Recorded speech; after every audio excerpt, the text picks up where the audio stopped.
বন্ধুরা, বিকাল বা সন্ধ্যার নাস্তায় আমরা কম বেশি চার সাথে ভাজা পোড়া খেয়েই থাকি। আর সেই ভাজা পোড়াটা যদি আমরা নিজেরা বাড়িতে তৈরি করে নিতে পারি, সেটা আমাদের স্বাস্থ্যের জন্য বেশি উপকারী হবে।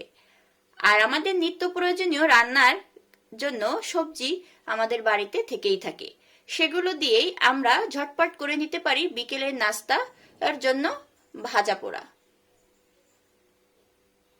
আমরা ভাজা পোড়ার মধ্যে নানা কিছু তৈরি করে নিতে পারি। তার ভিতরে চপ থাকতে পারে, তার মধ্যে বড়া হতে পারে, তার মধ্যে আরো নানান অনেক কিছুই খাবার হতে পারে।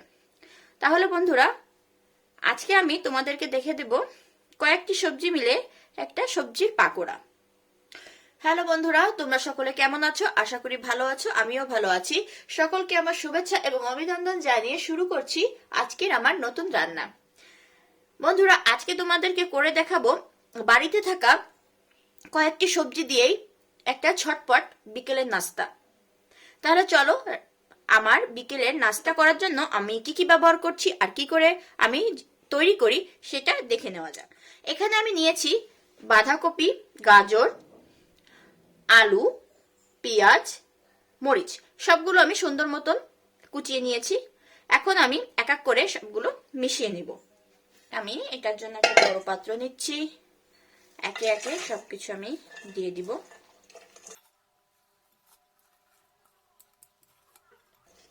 অনেক বাচ্চারা সবজি খেতে পছন্দ করে না, সবজি খেতে চায় না, অনেক কান্নাকাটি করে, বিরক্ত করে।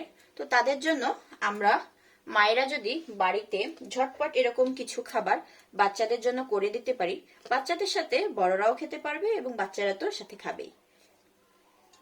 তা বন্ধুরা, আমি বাঁধাকপি, গাজর, আলু এগুলো আমি দিয়ে নিলাম।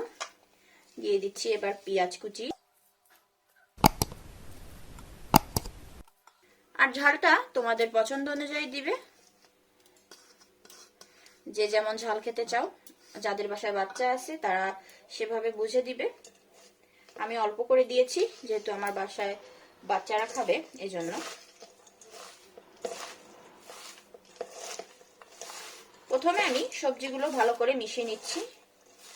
আমি এগুলো সম্পূর্ণ আলতো হাতে করব, তা না হলে যেহেতু সবকিছু একদম পাতলা করে কুচিয়ে নেওয়া, খুব দ্রুত জল ছেড়ে দিবে, এই জন্য।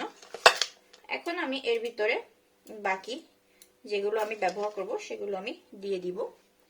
দিয়ে দিচ্ছি 1 চামচ হলুদের গুঁড়ি, দিয়ে দিচ্ছি বড় 1 চামচ চালের গুঁড়া, 1 চামচ ময়দা দিচ্ছি। সরাসরি চালের গুঁড়ি দিলে এটা আঠালো ভাবটা আসবে না, এজন্য আমি কিছুটা ময়দা ব্যবহার করছি।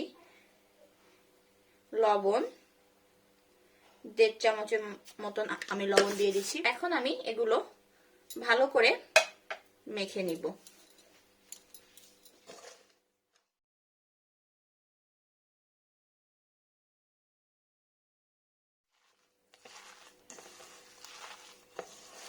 তোমরা অবশ্যই ভাজবার আগে লবণটা চেক করে নিবে,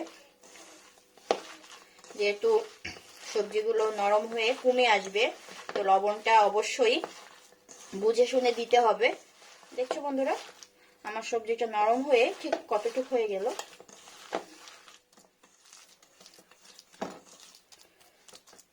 বন্ধুরা, আমার মাখানো কমপ্লিট। এখন আমি 10 মিনিটের জন্য রেস্টে রাখবো, এতে করে সবজির ভিতরে ভালো করে লবণটা মিশে যাবে। তারপরে আমি এটা ভাজতে শুরু করব। তাহলে বন্ধুরা, ফিরে আসছি 10 মিনিট পরে। বন্ধুরা, 10 মিনিট অপেক্ষা করা কমপ্লিট। এখন আমি পাকোড়াটি ভেজে নিব, এজন্য আমি চুলায় প্যান বসিয়ে দিয়েছি। এখন চুলাটি অন করে আমি প্যানটি গরম বসিয়ে দিলাম। আমি পাকোড়াটি অল্প তেলে ভাজার চেষ্টা করব, এই জন্য আমি প্যানে তেল দিয়ে দিচ্ছি পরিমাণ মতন।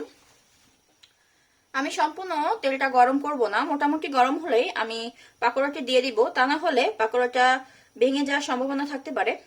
এই জন্য হচ্ছে আমি মোটামুটি গরম হলেই আমি দিয়ে দিব। হ্যাঁ, আমার মোটামুটি কম গরম হয়ে আসছে। বন্ধুরা, এখন আমি ছোট ছোট বল বল করে আমি ভিতরে দিয়ে দিচ্ছি প্যানের ভিতরে। এই দেখো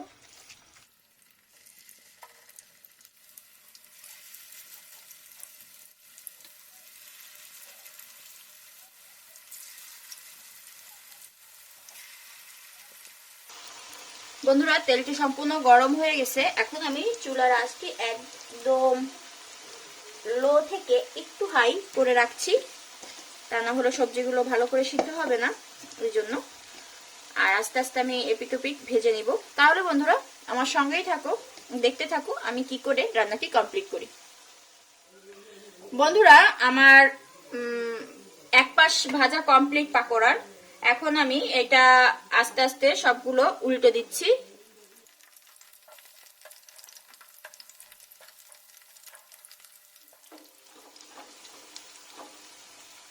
তাহলে বন্ধুরা আমি একে একে করে সবগুলো পাকোড়া ভালো করে এভাবে ভেজে নিব।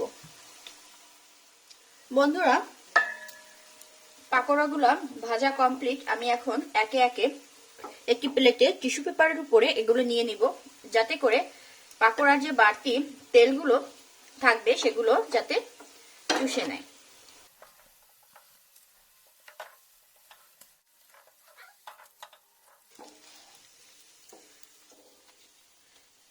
এখন আমি বাকি যে পাকোড়াগুলোর ভাজবার আছে সেগুলো আমি সুন্দর করে ভেজে নিব।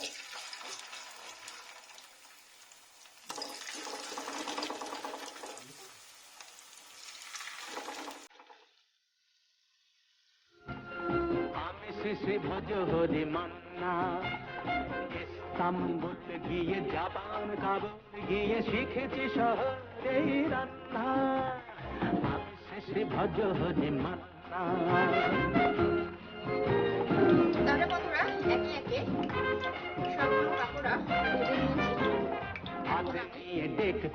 চুলাটি অফ করে দিচ্ছি আর পাকোড়াগুলো পরিবেশন করছি। তাহলে বন্ধুরা তৈরি হয়ে গেল আমাদের বাড়িতে থাকা টুকটাক সবজি, যেগুলো আমরা প্রত্যেক দিনই রান্নায় ব্যবহার করছি। সেগুলো দিয়ে বাচ্চাদের জন্য বিকেলের নাস্তা। এটা শুধু বাচ্চারা না, বড় ছোট সবাই খেতে পারবে। তাহলে বন্ধুরা অবশ্যই তোমরা বাড়িতে এটা ট্রাই করে দেখবে। আশা করি তোমাদের কাছে ভালো লাগবে। আর আমার রান্নাটি যদি তোমাদের ভালো লেগে থাকে তাহলে অবশ্যই একটি লাইক এবং শেয়ার করবে আর আমার চ্যানেলটি সাবস্ক্রাইব করবে।